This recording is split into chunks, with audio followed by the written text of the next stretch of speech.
How does one who wants to be in front of the camera, how do you do it? I would take off your top. That would help. But only kidding. You know, hosting is an art form that I absolutely love. I started off as an actor, and then I always loved the art of conversation. And I did 236 shows on public access television. And how I got that gig in the first place is I always make notes and then follow up. And I called Theta Cable Studios in Santa Monica out of the blue. And I Those said, were the days, huh? Those were the days. Anyone could get their own show Yeah. if you were disciplined enough and had the foresight to know how to get interesting guests. Well, I called up and I said, hi, this is Paul Ryan. I'd like to host a talk show. Hold on, please. Another department. Public access.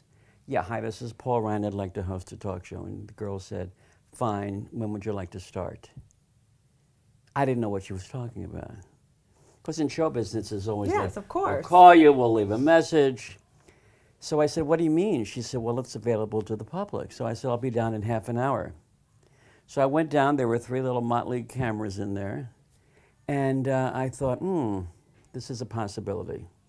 So my first guest was Harvey Lembeck, and I was in his comedy workshop, which was the comedy workshop in Hollywood. It was on Monday nights on Robinson Boulevard. And the students included Robin Williams, John Ritter, and a whole bunch of veteran character actors who were unbelievable. And for the first year, I wasn't good. And I kept going, and there would be like this one guy who was a veteran comedy actor, and he said, Paulie, hang in there. Paulie, hang in there. And what was it like being in a class with all these legends? Well, they weren't legends at yet. the time, yeah, but just you could see. I know when I'm in a class and I see greatness. Yes. So doesn't that make you feel more insecure? Yes. Can't you even take a risk because these guys will... It was scary. Yeah. And after a year, Harvey was looking for a new assistant because the guy was going to Captain Kangaroo, and the one he had at the time. And he said, and I did a roast to this guy, Frank Haisha, and Harvey said, you're my new assistant. You were very funny tonight. And it was like, wow. So I wound up teaching 3 of his classes and then venturing out on my own and teaching at CBS. But those early days, scary. Awe of Robin Williams, awe of John Ritter. Yes. Tell me a little bit about Robin. What was your experience with him? Not just as a genius or comedic genius, but as a human being. Well, I had him on my talk show on public access, and then later on again with John Ritter. He was a really good man.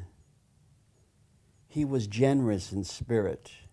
He was brilliant on stage. He was giving on stage. If you were lucky enough to work with him, you got a lot.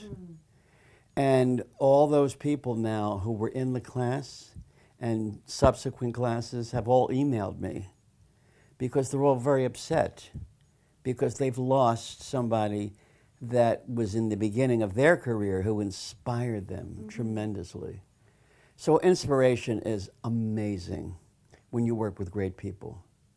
So I was fortunate, I was lucky.